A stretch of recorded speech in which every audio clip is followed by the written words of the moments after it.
When a Hollywood legend sits across from one of late night's sharpest tongues, you expect quick wit and maybe a few playful jabs. But what happens when those jabs turn into barbs, digging at a man's legacy, his voice, his politics, even his family? What unfolded on The Late Show with Stephen Colbert wasn't just an interview, it was a verbal cage match. By the end of the night, Sylvester Stallone wouldn't just be walking out of the studio, he'd be leaving Colbert with a stunned audience, a cold cup of coffee, and a silence that no punchline could fix. The band wrapped up their jazzy intro as Stephen Colbert stepped into the spotlight with his trademark grin. Ladies and gentlemen, my guest tonight is a man who's punched, kicked, and exploded his way into cinema history, though some would argue it's mostly been the same movie over and over again. Please welcome Sylvester Stallone. The audience roared as Stallone emerged from backstage in a perfectly tailored black suit. He gave a small wave, his smile modest but confident. Colbert met him at the desk with an exaggerated handshake. "Sly, welcome to the show. I have to admit, seeing you here is a little surreal. I mean, Rocky and Rambo sitting in my studio. That's, that's pretty much your resume, right?" There were chuckles from the audience. Stallone's smile tightened a fraction. "Well, those films did a little more than pay the bills," he said, voice gravelly but warm. "They connected with people." Colbert leaned back in mock contemplation. Sure. And aside from, 30 or 40 years of doing those two guys, have you done anything else the Academy missed?" The crowd gave an awkward laugh. Stallone tilted his head, the corner of his mouth curling into something between amusement and warning. "I guess you missed Creed and Copland and a few others that didn't involve headbands or boxing gloves." Colbert smiled like he'd landed a point. "Touché, but come on, you've got to admit, most people see you and think of one thing. Big muscles, big guns, not a lot of, how do I put it, Shakespeare?" "Yeah, well," Stallone said, leaning forward slightly, "Shakespeare never took a body blow from Apollo Creed." The audience erupted in laughter, but his eyes stayed locked on Colbert's. The host smirked. "Fair enough, but you've got that distinctive way of talking, you know? That slow, slurred, Stallone thing. Ever been tempted to hire a voice coach? Or do you just figure, hey, the mumble made me millions, why fix it?" The air in the studio shifted. The laughter was thinner now. "It's called a facial nerve injury from birth," Stallone said evenly. "Doctors messed up with the forceps. People laughed at me my whole life for the way I speak. I guess I should thank them. It made me fight harder." Colbert nodded slowly, his smirk dimming, but then tried to recover. Right. And now here you are, still doing action movies. Even though some critics say you're just milking nostalgia. "I tell stories people care about," Stallone replied without hesitation. "If that bothers critics, they can watch something else." The band was silent now. The laughter had evaporated. Colbert shuffled his cards, looking for an angle. "Speaking of things people care about, you've been pretty open about supporting Donald Trump. Is that about politics or about staying in the spotlight?" The audience gave a collective, "Oh." Stallone didn't smile this time. "That's about me making my own choices. And if you think I need anyone's coattails to get here, you haven't been paying attention for the last 50 years. The host grinned thinly. "Hey, just asking questions." "Yeah," Stallone said, voice dropping an octave. "But some questions aren't about curiosity. They're about bait, and you might want to stop fishing." The tension in the room was now thick enough to cut with a Rambo knife. The applause sign blinked above the audience, but the clapping this time was hesitant, like they were unsure if they were supposed to be enjoying themselves anymore. Stallone's last answer had changed the air in the studio. He sat back in his chair, shoulders squared, gaze steady on Colbert like a fighter watching for the next swing. Colbert tried to keep the easy late-night grin plastered on. "You know, Sly," he began, "I get it. You've got your convictions, but you can't deny your support for Trump raised some eyebrows in Hollywood. I mean, is this about the politics or about making sure your name stays in headlines?" A few uneasy chuckles rippled through the crowd. Stallone's lips pressed together for a beat before he answered. "Stephen, I've been in headlines since 1976. I don't need anyone else's shadow to stand in." Colbert tapped his stack of cards on the desk, clearly not ready to let it go. Sure, but isn't it fair to say your career's been, you know, kind of fueled by big brands? Rambo, Rocky, now a little boost from politics? Feels like you know how to ride the wave when it's convenient. Stallone leaned forward, forearms resting on his knees, voice low and deliberate. You think 50 years of working in this business is riding a wave? Try building one. Try holding it up when everyone's waiting for it to crash. The audience applauded, louder than Colbert seemed to expect. He held up a hand to settle them. Hey, I'm just saying, you've been smart about staying relevant. Nothing wrong with that. But don't you think there's a point where you step back? Let the younger guys take the spotlight? Stallone didn't flinch. I've been hearing that since my 30s. Funny thing is, the ones telling me to step back usually can't keep up. That got another pop from the audience. Colbert smirked, but there was a flicker of irritation in his eyes now. He shuffled his cards again, as if looking for a new weapon. So, speaking of keeping up, Colbert said, tilting his head, you've got a very distinctive way of talking. It's part of your brand now, but did you ever think about changing it? Maybe a little vocal training? Or is mumbling just part of the Stallone charm package? The laughter from the crowd this time was mixed. Some genuine, some uncomfortable. Stallone's smile dropped completely. You mean the speech pattern I was born with because of nerve damage? The one that made me the punchline in school? The one I turned into an Oscar-winning performance? Colbert shifted in his chair, but still tried to play it off. I'm just asking if you ever thought it might hold you back. Stallone's gaze sharpened. It didn't. I'm sitting here, aren't I? The audience erupted again, this time with a few whistles. Colbert tried to chuckle. Touché, but seriously, wasn't it tough dealing with people making fun of you early on? It was tough, Stallone said evenly, but I didn't let them define me. I worked until they had to respect me. And if they still don't, that's their problem. Colbert nodded, but his next line was another jab. Right, but you see how some people might think, maybe that chip on your shoulder is part of why you still take certain roles? You know, proving something? Stallone's answer was instant. Every role I've taken is because I saw a story worth telling, not because I needed to prove something to some late-night host. The crowd reacted again, louder this time. Colbert's smirk faltered. He glanced at his cards, then at the audience, then back to Stallone. Well, Colbert said, if you're not proving anything, maybe we can talk about something a little more personal. You've got daughters, right? The shift was immediate. Stallone's jaw tightened. Yeah. They ever tell you to, I don't know, maybe tone it down? Be less Rambo at the dinner table? Colbert asked with a grin. Or are they just used to dad growling through the mashed potatoes? Some audience members laughed, but others groaned quietly. Stallone didn't laugh at all. Careful, Stallone said, his voice suddenly quieter, the kind of quiet that made people lean in. You're getting close to a line. Colbert tilted his head, playing innocent. Just making conversation. Conversation's one thing, Stallone replied, leaning forward again. But my family isn't part of your punchlines. The temperature in the room dropped. Even the band seemed to have gone still. Colbert chuckled lightly, holding his hands up. Hey, I get it. But come on, Sly. You've put your family in interviews before. You've talked about them in the press. I'm not asking for their social security numbers here. You're asking for a laugh at their expense, Stallone said flatly. That's not happening. The audience applauded again, stronger this time, as if picking a side. Colbert's smile tightened even further. Well, I think our viewers just like hearing about the man behind the muscles. But if you want to keep it all under wraps, that's exactly what I want, Stallone said, standing a little taller in his seat. Because unlike some people, I know where the line is. The tension was now a living thing in the studio. You could almost hear the director in the control room whispering into the headset. Do we cut to break? Not yet. This is gold. Colbert tried to reset. Okay, let's bring it back to the career. But Stallone cut him off. No, let's not. You've been poking at me since I sat down. My films, my voice, my politics, my family. You think it's clever. I think it's tired. The audience roared in approval. Colbert's cheeks flushed slightly. Sly, it's just the show.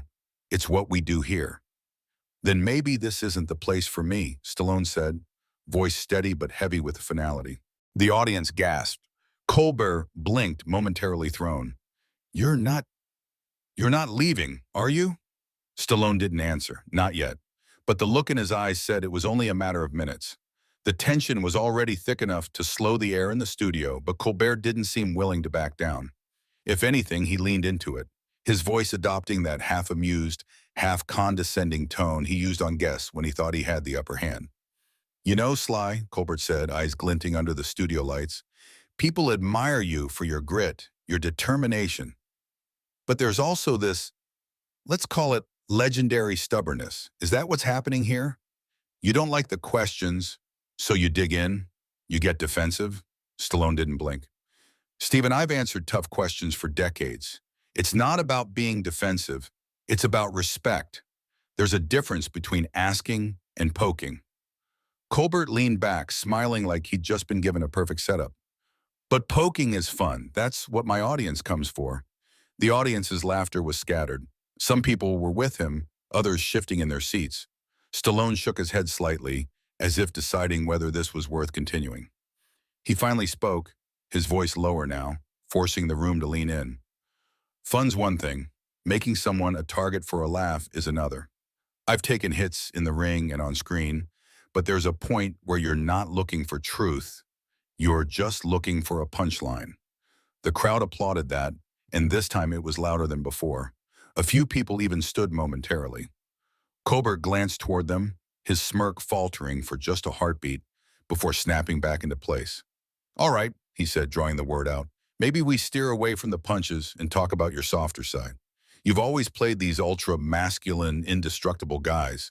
But is that really you? Or is Sylvester Stallone just as much a character as Rocky? That one landed differently. Stallone leaned forward in his chair, elbows on his knees, his voice calm but heavy with meaning. I've never been indestructible. I've been broke. I've been rejected. I've been told I'm nothing. Rocky wasn't a mask, it was the truth.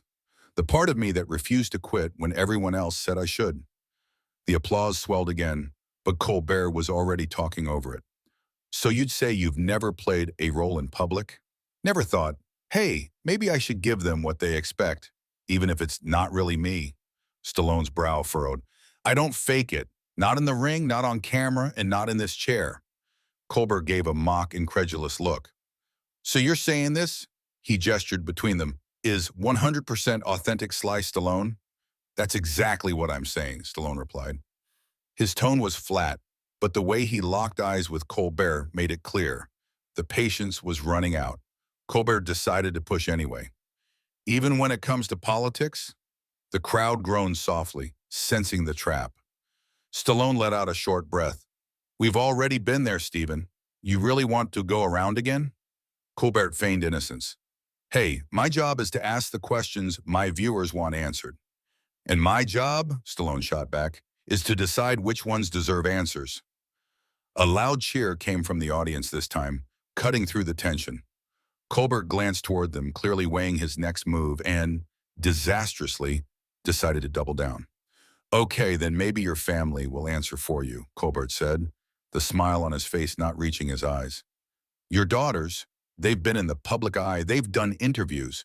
Have they ever told you maybe you should, I don't know, retire the tough guy act, be more relatable? The shift in Stallone's demeanor was instant. The easy posture vanished. His jaw clenched. Leave my kids out of this. Colbert raised his hands like he was disarming a bomb. I'm not attacking, I'm just... You are, Stallone interrupted. And I'm telling you, that's the line. You don't cross it. The audience broke into applause again, longer this time. Some people whistled. Colbert tried to mask his discomfort with another joke. Hey, no offense meant. Just thought the audience would like to know. They don't need to know anything about my family, Stallone said sharply. They came to see a conversation about my work, not my dinner table. For the first time, Colbert seemed slightly rattled. His usual rhythm was slipping. All right, he said quickly. We'll keep it on the career. But tell me this, when you take these new roles, the streaming stuff, the reality show, is it because you still love the work, or because you can't stand not being in the spotlight? The audience let out an audible, ooh, sensing the provocation. Stallone sat back, staring at Colbert like he'd just been given permission to drop the gloves entirely. You want the truth? Stallone said. I could disappear tomorrow and be fine, but I work because I've still got something to say. And because I earned the right to say it without someone like you trying to twist it into a headline. The applause was immediate, drowning out whatever Colbert was about to say next. And in that moment, it was clear to everyone. The host wasn't in control anymore. Colbert tried to force a laugh. All right, Sly. I think we should cut to... No, Stallone said, leaning forward, voice firm. We're not cutting to anything. Not until I finish. The entire studio went silent. I've been respectful, Stallone continued. I've answered your questions. I've let the jabs slide, but you've made it clear you're not here to talk. You're here to score points. And I don't play that game. Colbert's smile was gone now. He looked down at his desk, then back up at Stallone. So what are you saying? I'm saying, Stallone said, pushing himself up from his chair. You've got one more question before I walk out of here. Gasps from the audience filled the room. Colbert blinked, caught between his instinct to hold on and the realization that he might have just pushed his guest too far. And then, with every camera locked on them, he slowly set his cards down. The studio had gone so still you could hear the faint hum of the lights above. Cameras were fixed on the two men. Colbert, sitting back in his front chair, stared at Stallone like he was trying to read the ending of a book he hadn't written. Stallone, still standing, loomed over the desk with a calm intensity that made his earlier patience seem like a distant memory. Colbert tried to ease the tension with a chuckle. One more question, huh? Sounds like I should make it count. The audience tittered nervously. Stallone didn't smile. Make it worth my time. There was a pause. Colbert tapped his cards against the desk, eyes flicking toward the camera before locking back on Stallone. All right, you've built a career on being the underdog who never quits. But here you are, threatening to walk off because the conversation got uncomfortable. Isn't that quitting? Gasps shot through the audience. It was a gut punch of a question, and Colbert knew it. Stallone didn't flinch. You think walking away from a stacked deck is quitting? No, quitting is staying in a game that's rigged against you just to keep someone else happy. The crowd erupted into cheers and applause, some even standing again. Colbert held his hands up, trying to speak over the noise, but the momentum was gone from his voice. This isn't a game, Sly, Colbert said, leaning forward now, perhaps hoping to reclaim the upper hand. It's a conversation. No, Stallone replied, voice hardening. It's a performance. You've been playing to the crowd since the first question. Every jab, every smirk, every little twist in your wording. It's not about truth, it's about a reaction. And I'm not here to be your setup man. The audience clapped again, but there was an undercurrent of disbelief now, like they knew they were watching a moment that would trend within the hour. Colbert opened his mouth, closed it again, then finally said, if that's how you feel, maybe we should wrap this up. Stallone took a half step back, nodding slowly. Yeah, maybe we should. He reached down, unclipped the small microphone from his lapel, and placed it carefully on the desk in front of Colbert. The sound of the metal clip hitting the wood was loud in the silence. The camera operators instinctively zoomed in, catching every second. I've been doing this a long time, Stephen, Stallone continued, his tone softer now but still edged with steel. I know the difference between a good conversation and a cheap shot. You want ratings? You'll get them. But you're not going to get them at my family's expense, or by twisting my words into something they're not. Colbert shifted in his seat, glancing toward the producers off stage. Sly, nobody's twisting.